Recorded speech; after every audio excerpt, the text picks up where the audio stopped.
As far as the Quran is concerned, any human being who has the slightest knowledge of the Quran, irrespective whether he is a Muslim or non-Muslim, he will agree that the Quran was first recited by a man by the name of Muhammad, peace be upon him, who was born in the city of Arabia, that is Mecca.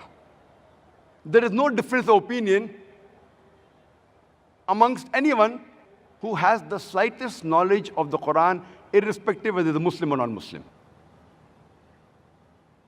As far as the origin of this Quran is concerned, there can be various allegations, replies, right or wrong.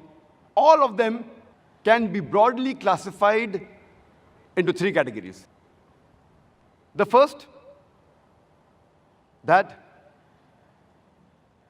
Prophet Muhammad, peace be upon him, he was consciously, subconsciously, or unconsciously the author of the Quran. The second category, the Quran was written by Prophet Muhammad, peace be upon him, who learnt it from other sources, or he copied or plagiarized from other religious scriptures. And the third category is that the Quran has got no human origin, no human source, and it is word by word the revelation from Almighty God. Any answers you have for the origin of the Quran can be broadly classified into these three categories.